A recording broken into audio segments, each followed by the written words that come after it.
રાધનપુર ખાતે આવેલ અંબિકા રોડ ઉપર શ્રીજીનગરના રહીશોને પીવાના પાણી વેચાતું લેવા મજબૂર બન્યા। ઘણા સમયથી નગરપાલિકા દ્વારા નથી આપવામાં આવતો પાણી। પાટણ જિલ્લાના રાધનપુર ખાતે આવેલ અંબિકા રોડ ઉપર શ્રીજીનગર સોસાયટીના રહીશો છેલ્લા 10 વર્ષથી વસવાટ કરતા હોય તો પણ હજુ સુધી નગરપાલિકા દ્વારા તેમને પીવાનું પાણી આપવામાં આવતું નથી।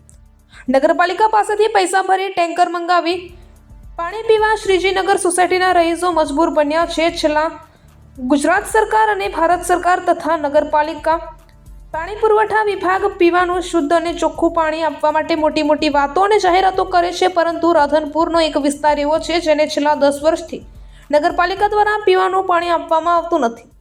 શ્રીજીનગરના રહીશો દ્વારા વારંવાર રજૂઆતો કરવા છતાં નગરપાલિકા દ્વારા કોઈ પણ જાતની પાણીની વ્યવસ્થા કરવામાં આવતી નથી। ત્યારે શ્રીજીનગરના રહીશો નગરપાલિકા પાસેથી પૈસા ભરી ટેન્કર માંગવા મજબૂર બન્યા છે। નગરપાલિકાને રહીશોએ પીવાનું પાણી પહોંચાડવાની જવાબદારી હોય છે, પરંતુ આ રહીશો પાસેથી નગરપાલિકા પૈસા વસૂલ કરીને ટેન્કર આપે છે, પરંતુ નગરપાલિકા તેની જવાબદારી નિભાવતી નથી અને પીવાનું પાણી આપતી ન હોય તેને લઈને શ્રીજીનગરના રહીશો શુદ્ધ અને ચોખ્ખું પાણી મળી રહે તેવી માંગણી કરી રહ્યા છે। શું શ્રીજીનગરના રહીશોને નગરપાલિકા પીવાનું પાણી આપશે કે છેલ્લા 10 વર્ષથી પાણીનો ઇંતજાર કરીને બેઠેલા રહીશો હજુ પણ પાણીનો ઇંતજાર કરવો પડશે? Radhanpur 7 number ward Shrijinagar society survey number 418 કે જે લોકોએ 20 થી 25 ઘર વસવાટ કરે છે અને છેલ્લા 7 વર્ષથી અહીંયા પાણી આવતું નથી। લાઈનો નાખી છે પણ એ શોભાના ગાંઠિયા સમાન છે। કનેક્શનો લોકોને આપવામાં આવ્યા નથી કે નળમાં એમણે પાણી હજી ક્યાંય જોયું નથી। ટેન્કરથી પાણી એ લોકો વેચાતું લઈ અને પૂરું પાડે છે। નગરપાલિકામાં એમણે ચીફ ઓફિસર શ્રી, ધારાસભ્ય શ્રી અને વહીવટદાર શ્રીને પણ આવેદનો આપ્યા અને અરજીઓ આપી લોકો ધક્કા ખાઈ ખાઈને થાક્યા। અને આજે મને ફોન આવ્યો હતો કે બેન તમે અમારી મુલાકાત લો, અમારે અહીંયા પાણી આવતું નથી। આ લોકોને પીવાનું પાણી તો પીવાનું પણ નાવા ધોવાનું પાણી મળતું નથી। વેચાતું પાણી લઈ અને આ લોકો અહીંયા વસવાટ કરી રહ્યા છે, વેરો ભરે છે, ટેક્સ ભરે છે।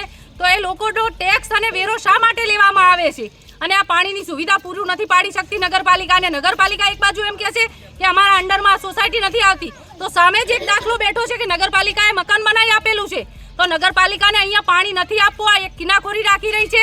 અને નગરપાલિકા જો તત્કાલમાં હવે ચૂંટણીઓ આવી રહી છે, અહીંયા પૂરું પાણી પાડવામાં નહીં આવે લોકોને, તો લોકો ગાંધી ચિંધ્યા માર્ગે ઉગ્ર આંદોલન કરશે અને હું પણ એમની સાથે છું।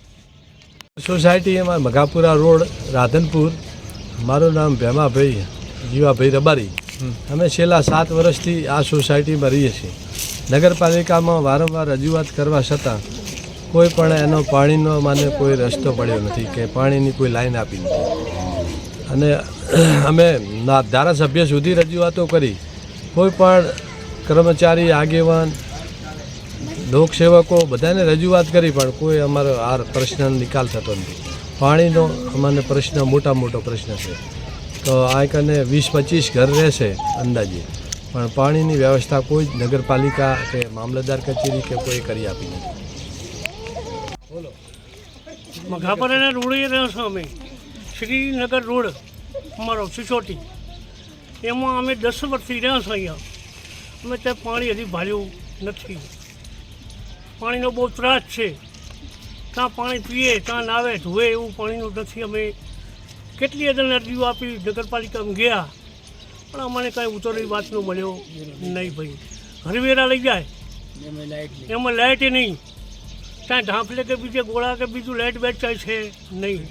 સફી વેરા, પાણી વેરા બધું ભરે છે અમે, તે છતાં અમને આ લોકોનું પાણી ના આપતા હોય તો અમારે કે રાડે કરવાની? તમે રાડે કોઈ સાંભળતા નથી, જરાય જમી રાડે નથી સાંભળતા, તો અમારે એ લોકોને કઈ રાડે કરવાની છે? અમારી રાડે આ વિનંતી આ રીત છે। તમારું નામ? નામ નાગદી અને રબારી।